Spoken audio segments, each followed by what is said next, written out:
नमस्ते बच्चों। चौथे पाठ के चौथे लेक्चर में आप सभी का स्वागत है। हम चौथा पाठ पढ़ रहे थे, द्रव्य का मापन। संयोजकता के बारे में हमने पिछले लेक्चर में पढ़ा। आज हम पढ़ने जा रहे हैं मूलक के बारे में। आज का अपना पहला टॉपिक है मूलक। बच्चों, मूलक दो प्रकार के होते हैं, एक धनात्मक मूलक और दूसरा ऋणात्मक मूलक। धनात्मक मूलक को हम कैटायन कहते हैं और ऋणात्मक मूलक को हम एनायन कहते हैं। यहाँ पे हम मूलकों के बारे में पढ़ने जा रहे हैं। यहाँ मैंने एक सारणी बनाई है। इस सारणी में ये कुछ भस्म लिखे हैं और यहाँ कुछ अम्ल लिखे हैं। पहला है KOH, जिसे हम कहते हैं potassium hydroxide. NaOH sodium hydroxide. CaOH का होल ट्वाइस, इसे कहते हैं कैल्शियम हाइड्रोक्साइड। KOH में कैटायन यानी धन आयन क्या है? K, और एनायन है OH। उसी तरह से NaOH में Na कैटायन है और OH एनायन है। CaOH का होल ट्वाइस, इसमें Ca कैटायन है और OH एनायन है। यानी इन सभी क्षारकों में एनायन क्या है? OH। अब अम्ल को देखते हैं। यहाँ पे कुछ अम्ल लिखे हैं बच्चों।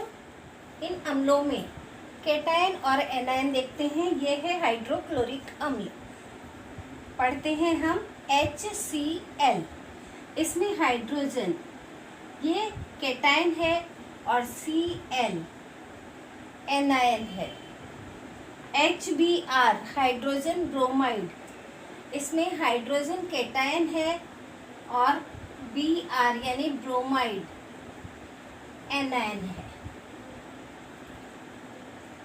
HNO3, इसमें हाइड्रोजन कैटायन है और NO3 एनायन है।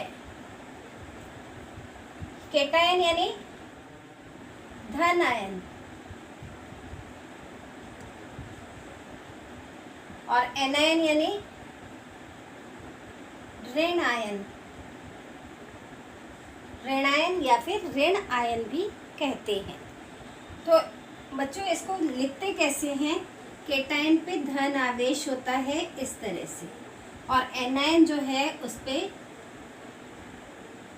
ऋण आवेश होता है। आवेशों की संख्या अलग अलग होती है। सभी मूलकों पर आवेश अलग अलग होते हैं। और जब भी कभी आयनिक बंध तैयार होता है, तो आयनिक बंध तैयार होते समय दो आयन होते हैं या पढ़ चुके हैं। तो दो आयनों के बीच जब रासायनिक बंध तैयार होता है, तो उस समय कैटायन और एनायन, ये दो अलग अलग आयन मिलकर के आयनिक बंध का निर्माण करते हैं और फिर यौगिक बनता है।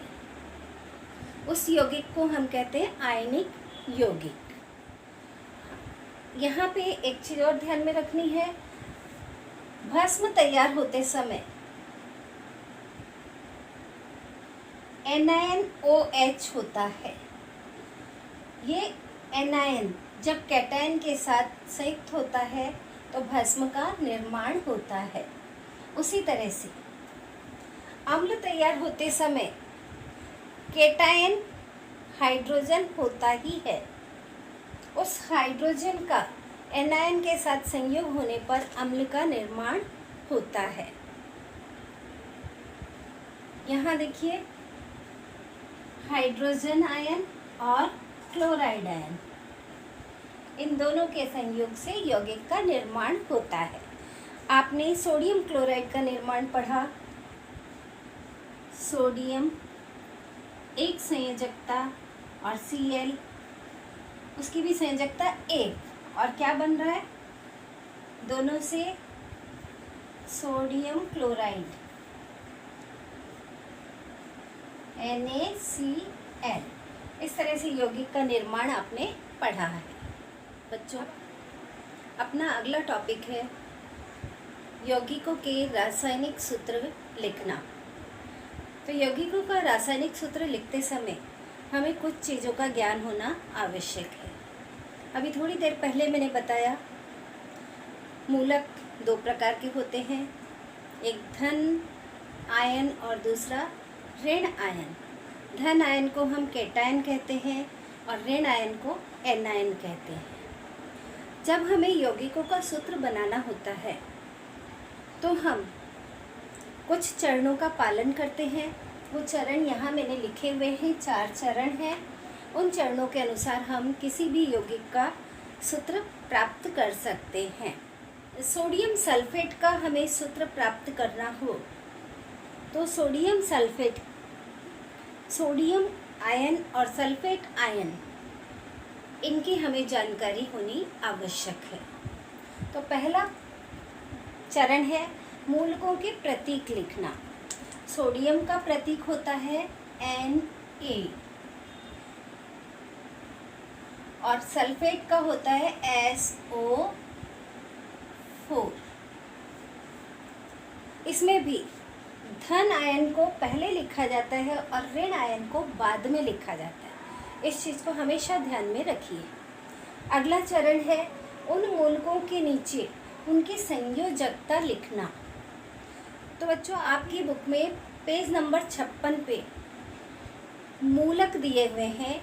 वे सभी मूलक आपको याद करने हैं, तभी आप सूत्र बना सकेंगे, अन्यथा नहीं। इस साल के लिए वो कट हो गया है पोर्शन में से, पर फिर भी आपको याद करना है, बिना उसके आप सूत्र नहीं बना सकते हैं। तो सोडियम जो है उसकी संयोजकता होती है 1। ये धन आयन है, ये ऋण आयन है। इसकी संयोजकता धन में होगी और इसकी संयोजकता किस में होगी, ऋण में।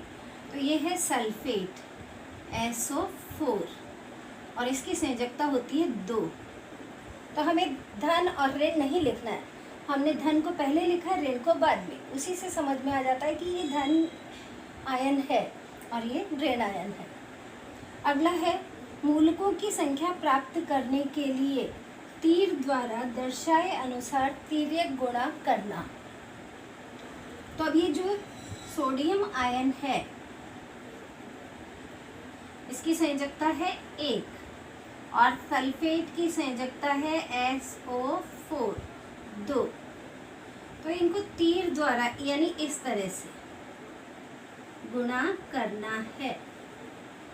इसका मतलब है तीर द्वारा दर्शाए इधर की तरफ, यानी ये 2 यहाँ नीचे आ जाएगा और ये 1 कहाँ चला जाएगा, दिखाया इधर है सल्फेट के इधर, यानी नीचे आता है। तो आप देखेंगे सोडियम। अगला है यौगिक का रासायनिक सूत्र लिखना। तो यौगिक का रासायनिक सूत्र ये क्या हो जाएगा, सोडियम Na और ये 2 यहाँ आ जाएगा, तो यहाँ नीचे लिखा जाता है बच्चों हमेशा। और SO4 अब साथ में लिखेंगे, अलग अलग नहीं लिखेंगे। और संयोजकता 1 है तो 1 को हम नहीं लिखते हैं, अगर 2 या 2 से अधिक होगी तो ही हम लिखते हैं। तो यहाँ पे हमें सोडियम सल्फेट का सूत्र क्या प्राप्त हुआ, Na2SO4। बच्चों कैल्शियम हाइड्रोक्साइड का हम सूत्र प्राप्त करते हैं और देखते हैं चरणों के अनुसार लिखने पर हमें क्या सूत्र प्राप्त होता है। कैल्शियम हाइड्रोक्साइड 2 आयन है यहाँ पे, एक कैल्शियम और दूसरा हाइड्रोक्साइड। तो पहला है मूलकों के प्रतीक लिखना। लिखा हमने कैल्शियम और फिर हाइड्रोक्साइड, दोनों को अलग अलग लिखा। कैल्शियम धन आयन है और हाइड्रोक्साइड ऋण आयन है, तो धन आयन को हमने पहले लिखा और ऋण आयन को बाद में लिखा। फिर उन मूलकों के नीचे उनकी संयोजकता लिखना। तो संयोजकता बच्चों अभी मैंने बताया पेज नंबर 56 पे ही आपको सभी मूलकों की संयोजकता दी हुई है, तो वो याद करना है और वहाँ से याद करके तब आप लिख पाएंगे। कैल्शियम, इसकी संयोजकता होती है 2 और हाइड्रोक्साइड OH, इसकी संयोजकता होती है 1। प्लस में है और ये माइनस में है, तो हमें प्लस और माइनस नहीं दर्शाना है। प्लस वाले को हमने पहले लिखा और माइनस वाले को बाद में। उसके बाद उन दोनों की संयोजकता को तिर्यक गुणा कर देते हैं। मूलकों की संख्या प्राप्त करने के लिए तीर द्वारा दर्शाए अनुसार तिर्यक गुणा करना। तो कैल्शियम